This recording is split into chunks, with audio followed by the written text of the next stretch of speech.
Bismillahirrahmanirrahim. Assalamualaikum warahmatullahi wabarakatuh. Kami dari kelompok 1 akan mempresentasikan tentang tinjauan umum hukum perdata dan kedudukan KHI. Yang pertama ialah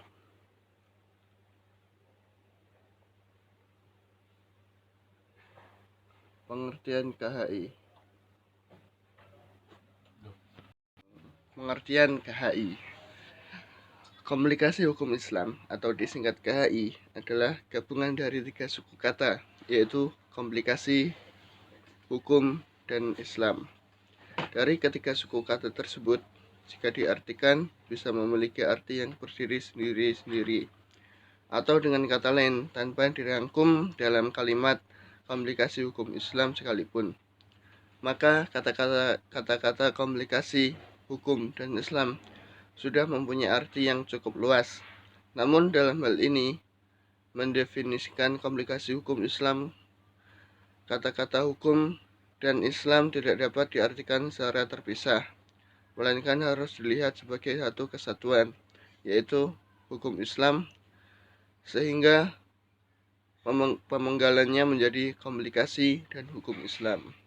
Selanjutnya, dalam konteks kajian usul fikih, yang dimaksud dengan hukum Islam adalah khitbah atau firman Allah yang berkaitan dengan perbuatan mukhalaf atau redaksi yang berbeda.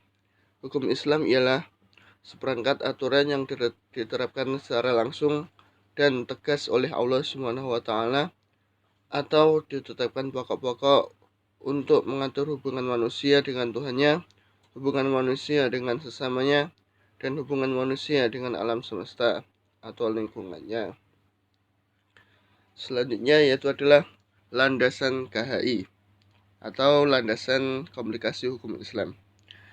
Landasan dalam artinya sebagai dasar hukum keberadaan komplikasi hukum Islam di Indonesia adalah Instruksi Presiden nomor 1 tahun 1991, yaitu pada tanggal 10 Juni tahun 1991. Menurut Ismail Sunyo, oleh karena sudah jelas-jelas bahwa dalam bidang perkawinan, kewarisan, dan wakaf bagi pemeluk Islam telah ditetapkan oleh undang-undang yang berlaku dalam hukum Islam, maka komplikasi hukum Islam yang membuat hukum materialnya dapat ditetapkan oleh keputusan Presiden atau instruksi Presiden. Pendapat tersebut didasarkan pada Ahmad Hamid At-Tamimi, dan selanjutnya ia mengatakan bahwa instruksi Presiden tersebut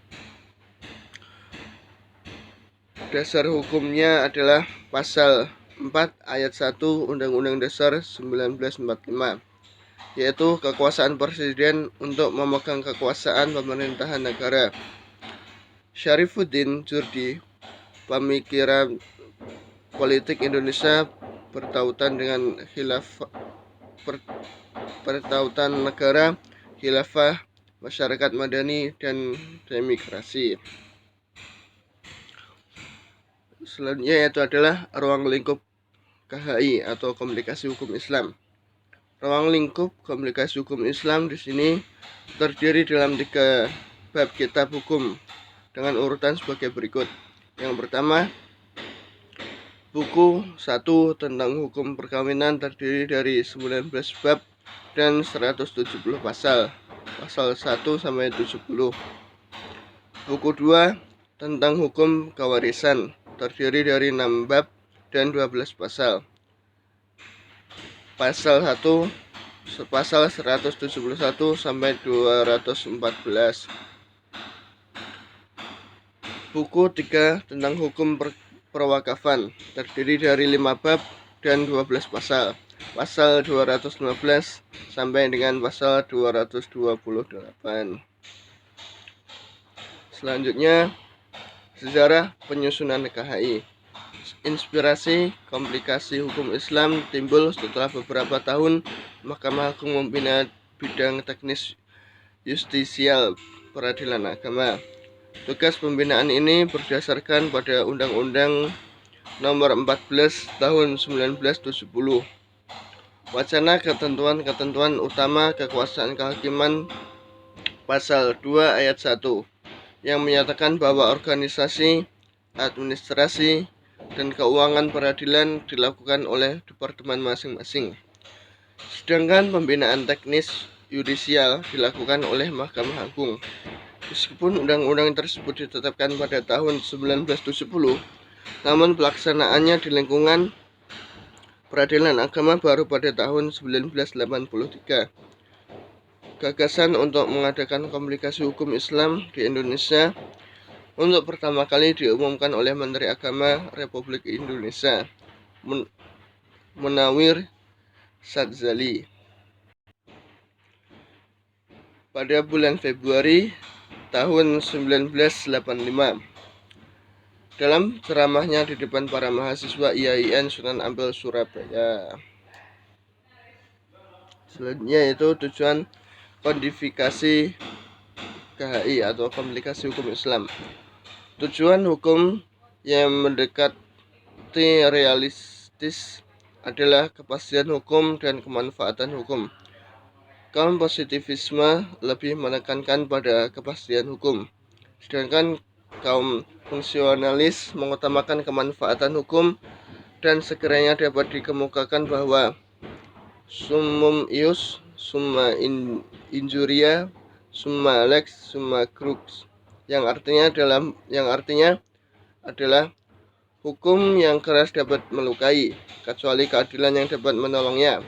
Dengan demikian, kendatipun keadilan bukan merupakan tujuan hukum satu-satunya, akan tetapi tujuan hukum yang paling substantif adalah keadilan. Selanjutnya hubungan KHI dengan peraturan perundang-undangan lainnya. Berdasarkan kajian ilmu hukum, adat hukum yang terkandung pada instruksi selalu bersifat individual nyata. Artinya, instruksi itu hanya bisa berlangsung jika pemberi instruksi, penerima instruksi itu terdapat hubungan organisasi secara pribadi. Lain halnya dengan undang-undang peraturan pemerintah.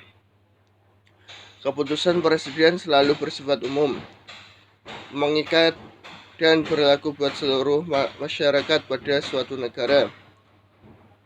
Dengan demikian, Instruksi Presiden nomor 1 tahun 1991 itu bersifat individual, konkret, yang ditujukan kepada Menteri Agama Republik Indonesia untuk menyebarluaskan KHI, yang kemudian ditindaklanjuti oleh Menteri Agama nomor 154 tahun 1991, yaitu jika mengandung norma hukum yang bersifat individual konkret yang ditujukan kepada jajaran Departemen Agama di bawahnya untuk menyebarluaskan dan menerapkan KHI. Karena itu, dilihat dari substansi hukum, keputusan Menteri Agama di atas sebenarnya bukan keputusan, melainkan lebih bersifat instruksi Menteri Agama. Cukup sekian presentasi dari kelompok 1. Jika ada kurangnya itu dari kami pribadi, dan jika ada benarnya itu dari Allah Subhanahu wa taala. Cukup sekian. Billahi taufiq wal hidayah wa ridha wal inayah. Wassalamualaikum warahmatullahi wabarakatuh.